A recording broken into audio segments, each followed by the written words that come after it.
여러분, 우리가 이 스불론의 사명부터는 뭘 의미하냐면 시므온, 레위, 르우벤, 시므온, 레위는 죄 지은 인간이 범죄함으로 말미암아 저주 가운데 있었던 것을 보여주고, 그 다음에 유다는 예수님이 왕으로 오셔서 우리를 십자가에서 구원하신, 그래서 우리가 하나님의 자녀가 될 수 있는 그 사건을 보여주는 것이라 했고, 그 다음부터 예수님 믿은 자, 하나님의 자녀가 된 자에게는 사명이 주어진다. 그 첫 번째 사명은 바로 스불론의 사명이다라고 말씀을 드렸습니다. 스불론의 사명은 뭐냐? 내가 은혜 받았다고 해서 가만히 집안에 앉아 있는 것이 아니라 밖으로 나가서 복음을 전하는 것이다 그랬거든요. 그래서 스불론은 밖으로 나감을 기뻐하라 그랬어요. 근데 이사갈은 어디에 있다고요?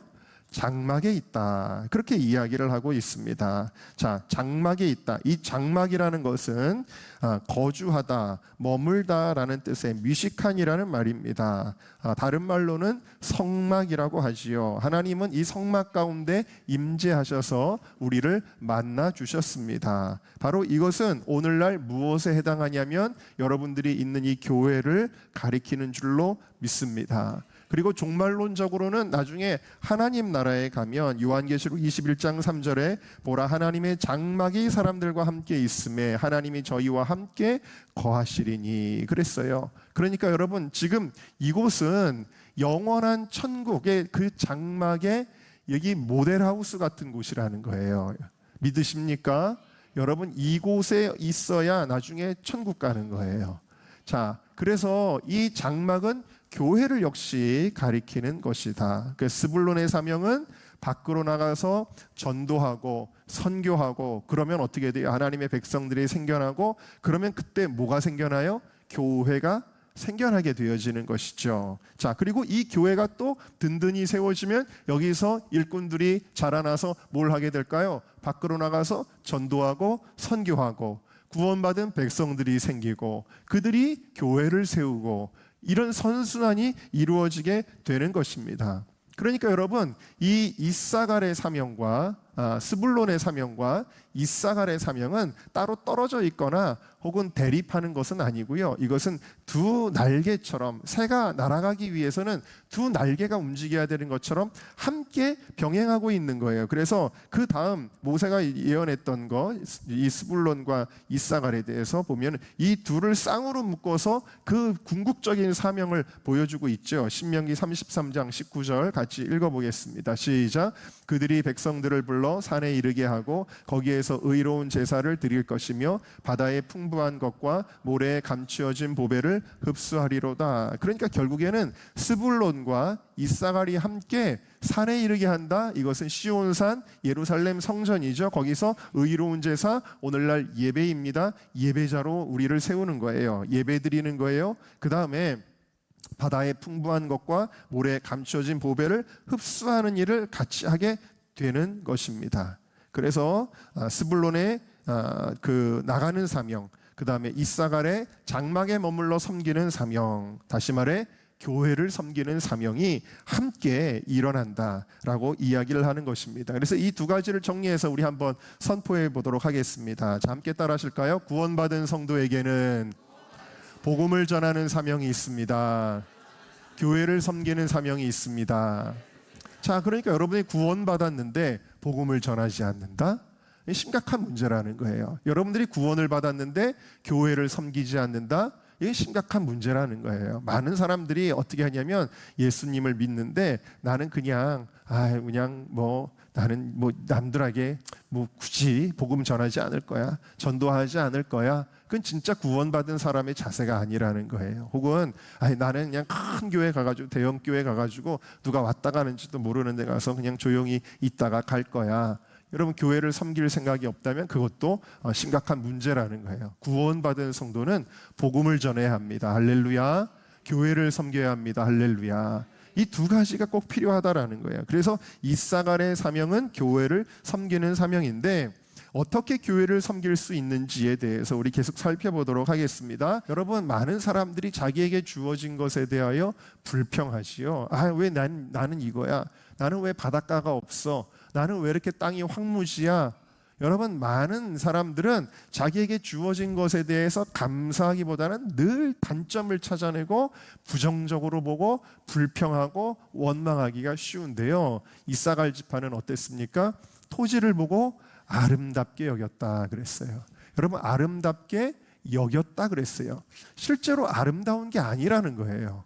아름다운 게 아닌데 아름답게 여겨야 그 땅이 아름다워집니다. 여러분, 실제로 험한 땅을 배정받았어도 여러분, 이 산간지방을, 내륙지방이거든요, 이사갈이 받은 땅은, 그들은 감사하는 마음을 가지고 그곳에서 열심히 개간하고 물을 끌어들이고 농사를 짓게 되는데, 얼마 안 돼요. 어떻게 되었는지 아십니까? 이 이사갈의 땅은 이스라엘에서 가장 비옥한 땅이 됩니다. 할렐루야.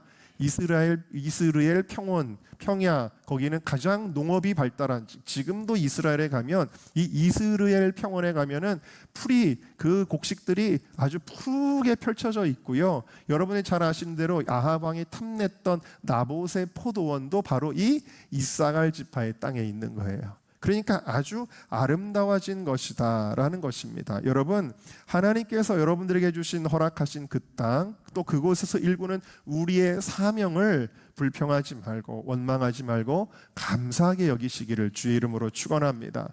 그 사명을 묵묵히 감당할 때 하나님은 놀라운 축복을 주신다라는 거예요.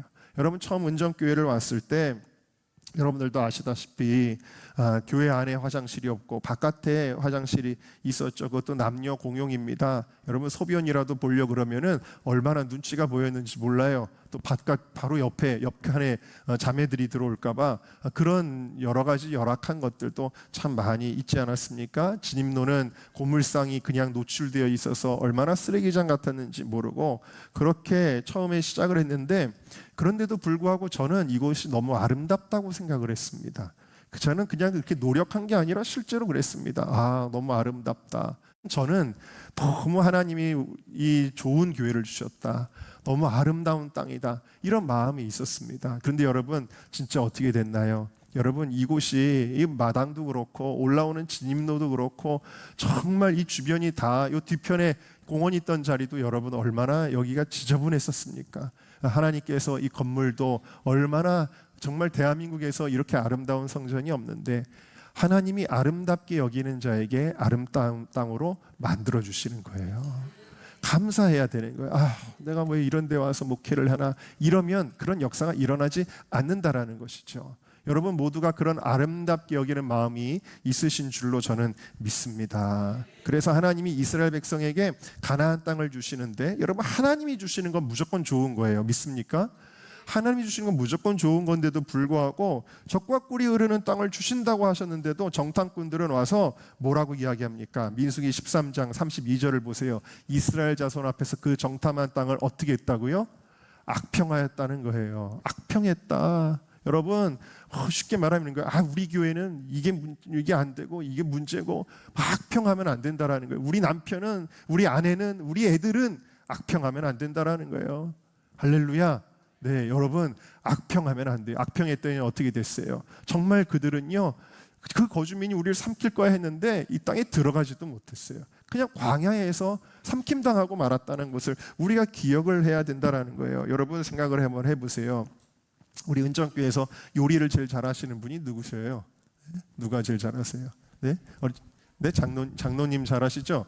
네, 장로님이 저녁 예배 전에도 막 우리 막 이렇게 챙겨주시고 하는데, 장로님이 열심히 만들었어요. 막 그 집에 있는 걸 많이 가져오시더라고요. 보니까 집에 있는 고기를 막 가져와서 막 튀겨주시고 막 했는데, 청년들이 이렇게 맛이 없어, 이거 좀 비리지 않아? 막 애들이 막 이러고 막 그러면 뭐야 이거 막 이러면서 막 불평을 합니다. 그럼 장로님 기분이 어떠시겠어요? 서운하시겠죠? 여러분 생각을 해봐요. 여러분이 기껏 준비해가지고 막 대접을 했는데 별로네. 별로네. 사람들이 이러면 기분이 어떻겠어요, 여러분? 예를 들어서 준기야, 네가 어떤 자매가 마음에 들어서 선물을 줬어. 정말 귀한 걸 해가지고 선물을 딱 줬는데, 이게 뭐야? 이런 걸 누가 요즘에 써? 그랬어. 그 기분이 어떻겠어? 서운하겠죠, 여러분. 서운의 영이 들어올지도 몰라요. 그렇지 않습니까? 여러분, 교회는 하나님이 우리에게 주신 최고의 선물입니다. 할렐루야. 하나님이 최고의 선물을 주셨는데 우리가 불평하고 악평하면은 안 된다라는 것입니다. 여러분, 교회가 올라올 때 걸어 올라오려면 힘들 수 있지만 그 올라오는 길을 힘들다라고 생각하면 안 되고, 예수님이 올라가셨던 골고다 언덕길이 생각나서 너무 좋아. 다리가 운동이 돼서 너무 좋아. 할렐루야. 네, 교회가 이렇게 언덕에 있어요. 이 언덕에 올라오니까 서울시가 다 보이고 저 남산타워까지 보이니까 야, 이 나라를 바라보면서 기도하기가 너무 좋아. 할렐루야. 여러분, 우리의 마음의 자세에 달려 있는 거라는 거예요. 우리의 마음의 자세. 여러분, 어떤 사람은 또 이렇게 얘기를, 은정교회는 무슨 예배도 많고 할 일도 많고 그럴지 모르지만, 여러분, 정말 예배도 없고 할 일도 없는 냉랭한 교회가 좋으시겠어요? 그게 아니거든요. 여러분, 감사하시기를 주님의 이름으로 축원합니다. 늘 하나님 이곳에서 자연 속에서 주님의 숨결을 느낄 수 있게 해주시니 감사합니다. 우리 어르신들로부터 아이들까지 이렇게 함께 예배드리면서 우리가 가족같이 지낼 수 있게 해주시니 하나님 감사합니다. 그래야 하나님이 복을 주시는 것입니다. 여러분, 우리가 이 은정교회가 아주 옛날에는 푸세식 쓰던 시절도 있었을 것이고, 저는 경험은 못 해봤지만 제가 오기 전에 그 전에는 또 아궁이 떼던 시절도 있었잖아요. 밥을 한번 해 먹으려면 나무를 떼다가 그래가지고 불을 붙여가지고 겨우 그거를 밥을 해야 되는 시절도 있었잖아요. 예전에 저도 여기 리모델링 공사하니까 연통 구멍이 여기 벽에 다 보이더라고요. 옛날에 여기 난방을 하려면 여러분, 그것도 탄 넣어가지고 얼마나 또 연기가 나고 그랬겠습니까? 그런 것 떼던 시절도 있었을 거 아니에요. 여러분, 은정교회 상하수도 문제가 얼마 전에 해결됐는데, 여러분, 옛날에 더운 물도 안 나오던 시절도 있었을 거 아니에요. 그리고 바로 얼마 전까지 여러분들 아시다시피 우리 지하수 쓸 때 여러분, 물이 얼마나 쫄쫄쫄쫄쫄 나왔습니까? 예? 그리고 어떨 때는 막 가뭄이 들면 물이 끊어지는 때도 있고 그런 시절 보냈잖아요. 여러분, 지금 이걸 바라보면 얼마나 감사합니까? 여러분, 우리는 축복을 알아야 될 줄로 믿습니다. 나귀가 나오는데 이 이사가를 지파를 상징하는 이 나귀는 불평 없이 묵묵히 일하는 동물이에요. 쉴 곳을 기뻐했다라는 것은, 여러분, 일 안 하는 사람이 뭘 쉴 곳이 필요해요? 맨날 쉬는데. 근데 이 쉴 곳을 기뻐했다라는 것은 나귀가 아주 고된 노동을 했다라는 거예요. 근데 그 고된 노동을 했음에도 불구하고 이 나귀는 감사하였다라는 것입니다. 내게 주신 사명 감사히 여기시기를 주의 이름으로 축원합니다. 엊그저께 우리 교회 다니던 청년 신방을 다녀왔습니다. 너무 마음이 아프고 여러분들도 함께 기도해 줬으면 좋겠는데, 28살밖에 안 되는 우리 청년이 이제 호스피스에서 정말 모든 치료는 이제 다 손을 놨고 그런 상황 가운데 있습니다. 너무 마음이 안 좋은데 이제 신방을 가서 대화를 하는데 뭐 하루 종일 할 일이 없죠. 할 일이 없는데 그냥 이렇게 슬슬슬슬 복도만 이렇게 왔다 갔다 하는 정도입니다. 그런데 제가 그랬어요. 하루 종일 무료하지? 그랬더니 시간이 너무 안 가요. 그렇게 얘기를 하더라고요. 그런데 여러분, 여러분에게 한번 여쭤보겠습니다. 아무것도 안 하고 그냥 복도에서 왔다 갔다 하는 게 부럽습니까? 그게 부러우신가요? 여러분, 내가 피곤할 정도로 열심히 일할 수 있는 것이 복이 아닙니까? 내가 피곤할 정도로 열심히 일할 수 있는 나에게 생명과 체력이 있다라는 것이 그게 복이 아닙니까? 내가 주의 일을 하다가 피곤할 수 있는 것이 복이라는 것을 여러분들이 깨달으시기를 주님의 이름으로 축원합니다. 우리가 묵묵히 이렇게 성전을 사모하고 교회를 사랑하며 사명을 감사히 감당하면서 교회를 이렇게 잘 종으로서 섬기면 아주 중요한 일이 일어납니다. 어떤 일이 일어날까요? 우리 다시 한번 모세가 예언했던 이 이사갈 지파에 대한 예언을 다시 한번 읽어보겠습니다. 시작. 스불론에 대하여는 일렀으되 스불론이여 너는 밖으로 나감을 기뻐하라. 이사갈이여 너는 장막에 있음을 즐거워하라. 그들이 백성들을 불러 산에 이르게 하고 거기에서 의로운 제사를 드릴 것이며 바다의 풍부한 것과 모래에 감추어진 보배를 흡수하리로다. 아멘. 자, 바다의 풍부한 것과 모래에 감추어진 보배. 바다에 풍부한 게 뭐죠, 여러분? 바닷속에 풍부한 게 뭐겠어요? 물고기죠, 물고기. 이 물고기는 여러분 항상 이 뭘 의미하는 거냐면 영혼 구원을 의미하는 거예요. 영혼을 사람을 낚는 어부가 되리라. 그러니까 영혼 구원이에요. 이 사건은. 그러니까 바다의 풍부한 것을 구원하고요. 그 다음에 모래에 감추어진 보배. 물론 지난주에도 말씀드렸지 이건 여러 가지 의미를 함께 담고 있는데 여기서 또 하나의 의미를 여러분들에게 이제 정말 캐내어 드리는 것입니다. 사람을 키워내는 교회라는 거예요. 감추어진 보배. 이것은 하나님이 예비하신 특별한 사람들이다. 그러니까 어렸을 때 주일학교 때 찬양 불렀던 것 중에 어린이 찬송가 중에 무슨 반짝반짝 빛나게 그런 찬양이 있죠. 거기 보면은 무슨 가사가 나오면 그 보배라는 말이 나와요. 여러분 우리 어린이들, 청년, 다음 세대는 여러분 하나님이 예비해 놓으신 감추어진 보배인 줄로 믿습니다. 네, 이 보배다. 이 사람들이 정말 지혜 있는 자처럼 많은 사람들을 옳은 대로 일으킬 위대한 인물들로 하나님께서 자라나게 하기를 원하신다라는 거예요. 우리 은정교회도 모래 속에 감추어진 이 보배들을 많이 캐내야 됩니다. 많이 캐내서 위대한 인물들이 나오게 해야 된다라는 사실입니다. 실제로 여러분 이사갈 지파는 어떤 지파냐면 묵묵히 그냥 고된 노동을 해도 그냥 감사함으로 조용히 이렇게 섬기던 지파가 이 이사갈 지파였는데 놀랍게도 나라가 어려울 때 이들이 어떤 면모를 보이는지 한번 보실까요? 이사갈 자손 중에서 시세를 알고 이스라엘이 마땅히 행할 것을 아는 우두머리가 200명이니 그들은 그 모든 형제를 통솔하는 자이며 이게 어떤 얘기냐면요. 사울 왕국 말기입니다. 사울이 아주 제 나라를 엉터리로 다스리고 있었죠. 나라가 어지럽습니다. 그런 와중에 이 사울은 나라를 안정시키고 나라를 잘되게 하는 데는 관심이 없고 한 가지 관심만 가지고 몰두해 있습니다. 그 관심이 뭐였는지 아세요? 다윗을 죽이는 거였어요. 왜냐하면 백성들이 다윗을 존경하기 때문에 이 다윗을 죽여야만 된다고 생각했어요. 그래가지고 계속 다윗을 죽이러 다니니까 나중에 이 다윗이 이스라엘 땅에서 도저히 살 수가 없어가지고 시글락으로 도망을 갔지요. 그래서 시글락의 도피에 있는데 이 시글락의 도피에 있는 다윗에게 사람들이 모여들기 시작하는 거예요. 무슨 얘기냐면 이게 쉽게 말하면 이 다윗에게 붙는다라는 것은 이게 뭐 요즘 뭐 뉴스에 많이 나오는 단어이지만 이게 반란, 내란범 같은 거가 돼요. 그러면 죽는 거예요. 굉장히 위험한 일인데도 불구하고 하나님이 다윗을 세우셨다라는 것을 깨닫는 사람들, 하나님이 다윗과 함께 하신다라는 것을 깨닫는 사람들. 그래서 아까 아미스 얘기가 나오는데 아미스가 뭐라 그래요? 하나님이 당신과 함께 하시는 것을 내가 보기 때문에 다윗 당신과 함께 하겠습니다 이러면서 나갔잖아요. 그러니까 이거는 영적으로 하나님과 아주 친밀함으로 교통하고 말씀을 깨닫는 사람들. 왜? 구약 성경에는 사실 왕이 어디서 나올 거냐면 유다 지파에서 나올 거거든요. 이걸 아는 사람들이 다윗에게로 목숨 걸고 가는 거예요.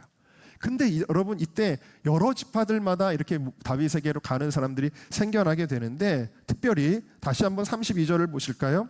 이사갈 자손 중에서 시세를 알고, 시세라는 건 뭐냐면 시대를 분별한다라는 거예요. 지금 이 순간 하나님은 어떻게 일하시는가, 이거를 볼 줄 아는 사람들. 여러분 이걸 볼 줄 아는 사람들은 결국 뭐예요? 리더거든요. 이들이 200명이나 어떻게 돼요? 그 모든 형제를 통솔하게 되어집니다. 그러니까 다윗에게 리더 200명이 붙게 되었다라는 거예요. 그게 누구였어요?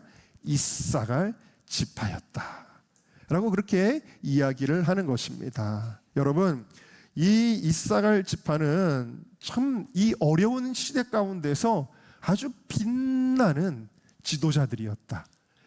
정말 하나님의 사람들이었다. 이사갈 지파가 바로 묵묵히 조용히 일하는 것 같았지만 그 안에서 뭐가 나온 거예요? 감추어진 보배들이 자라났다라는 거예요. 사람을 키웠다라는 것입니다. 할렐루야. 여러분 사람을 키우는 교회가 됩시다. 그냥 피자나 주고 그냥 아이스크림만 주면 되는 게 아니라 우리는 사람을 키워야 된다. 그래서 시세를 분별할 수 있는, 하나님의 뜻을 분별할 수 있는 사람, 그런 사람들이 나와서 이 나라 이 민족을 이끌어가는 역사가 일어나야 될 줄로 믿습니다. 저는 이렇게 가끔 교회를 이렇게 쳐다볼 때가 있습니다. 이렇게 벽돌 하나하나까지 다 쳐다볼 때가 있어요.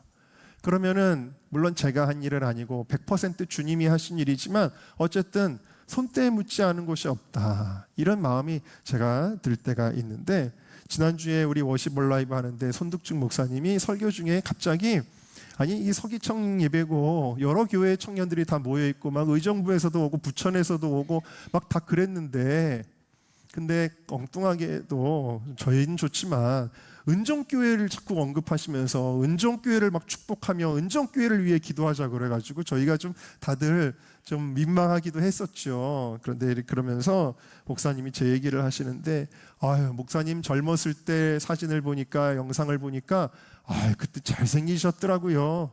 그래가지고 그럼 지금은 뭐야 이제 이랬는데, 저도 몰랐는데요. 불과 한 5년 전 사진 뭐 이런 것만 봐도 제가 스스로 보면서도 그때 잘생겼었다라는 생각이, 왜냐하면 일단 지금보다 머리가 풍성하더라고요. 제가 뭐 대머리는 아니지만 머리가 풍성하고 스타일이 좀 나오더라고요. 그래서 아이고 지금보다 내가 그때가 낫었네 하면서 무슨 생각이 드냐면, 아 그래 세월이 어느새 이렇게 지났구나. 왜냐하면 제가 처음에 왔을 때는 사람들이 다 누가 이렇게 지나가다가 봐도 제가 담임 목사라는 상상도 못하는 거예요. 너무 어리니까. 제가 30 중반에 왔잖아요. 30 중반에 와서 저도 어느새 제가 몇 년이 있었는지도 잘 카운트를 못해서, 어제 제가 여기 처음 왔던 게 여러분 2007년 12월에 제가 여기서 첫 설교를 했거든요. 그래서 GPT한테 물어봤어요. 내가 여기 온 지 얼마가 됐느냐, 그렇게 물어봤더니 달 기준으로 약 213개월, 17년 9개월을 제가 여기 있었대요. 놀라지도 않으시네요. 제가 처음 여기 왔을 때도 있으셨던 분들이 여기 한 3분의 1 정도밖에 안 되시는 것 같은데, 그런데 어느새 그렇게 됐지? 저도 참 몰랐지만 그래도 참 보면서 감사한 게 너무 많습니다. 왜냐하면 교회가 정말 해결하기 어려운 너무 큰 문제들이 많았잖아요. 진입로를 정비하고, 오자마자 여기 뭐 창고 같은 데를 이제 쉼터로 만들고 나중에 이제 카페가 됐지만 그렇게 하고, 뭐 그걸로부터 시작해서 큰 공사, 작은 공사, 또 이 워십하우스 공사, 또 여기 지분이 막 섞여 있는 문제를 해결하기 위해서 우리가 또 땅을 사고, 그러니까 우리가 온전한 우리 땅 위에 서 있지 않았었는데 그 땅 문제를 해결했고, 많은 분들이 잘 모르실 거예요. 또 상하수도 문제, 또 여러 가지 존치 문제가 가장 큰 문제였죠. 우리 교회가 존치되는 문제, 이제 초창기 교회 모습입니다. 이게 그렇게 하고 예배를 갱신하고 다음 세대 청년들을 키우고, 그래서 지금은 많은 사람들이 와서 예배하는 처소가 되었습니다. 네, 그만 보여주셔도 돼요. 자, 그러면서 얼마 전에 이제 몇 달 전이죠. 상하수도 문제가 해결되고, 또 이 일을 위해 우리 또 김성환 집사님 참 보이지 않는 곳에서 많이 애써주셔서 너무 감사한데, 그러면서 최근에 바로 지지난주에 이제 아직 공사가 시작된 것은 아니지만 우리 은정교회 대체도로가 확정이 되었어요. 확정이 돼가지고 드디어 길 문제까지 다 해결되고 나니까 그 뭐라 그럴까요? 항상 긴장감 속에 있던 사람이 긴장이 탁 풀릴 때의 마음이라 그럴까요? 그러면서 내가 이 은정교회에서 사명을 참 그래도 이제 다 했구나. 내가 이 교회에서 사명을 다했구나, 이런 생각이 이렇게 들더라고요. 그러면서 참 감사한 마음이 들었습니다. 사실 뭐 제가 놀러 다니는 걸 좋아하지도 않고, 우리 사역자들이 너무 알겠지만 제가 여기 17년 9개월 동안 목회하면서 개인적으로 물론 이제 사명 사역 때문에 혹은 목사님들 단체로 가는 것 때문에 간 적은 있지만, 제가 개인적으로 언제 휴가를 한번 갔습니까? 그러면서 이곳에서 17년 9개월 동안 그래도 그냥 이렇게 사역을 하고, 이런 이제 사명들이 다 물론 여러분들이 함께 눈물과 기도로 우리 모두 함께 그렇게 했지만, 그래서 이 사명을 다 했는데 참 감사하다라는 마음이 들고, 어느덧 저는 50대 이제 중반을 이제 접어들게 되는데 그저 감사했어요. 그러면서 어제 이렇게 컴퓨터에 사진첩을 보는데 제게는 참 이 사진이 참 너무 와닿는 사진이에요. 이 그림이 뭐냐면 우리가 성전을 지을 때 특별 새벽 기도를 했었잖아요. 근데 하나하나 이렇게 우리 성도들이 이렇게 함께 기도한 것은 무엇일까? 그것은 우리가 교회를 사랑하는 마음이 있었기 때문인 줄로 믿습니다. 그래서 정말 어려운 고비들을 이제 다 넘기고 우리가 이렇게 안정된 상황 속에서 예배하게 되었는데, 정말 하나님께서 이사갈 지파를 통해 우리에게 주시는 그 마음을 잃지 않고 정말 이 교회를 향해서 여러분 계속해서 기도하시고 주님께서 맡겨주신 이 교회의 사명을 정말 묵묵한 나귀처럼 잘 감당하는 저와 여러분 모두가 다 되시기를 주님의 이름으로 축원합니다.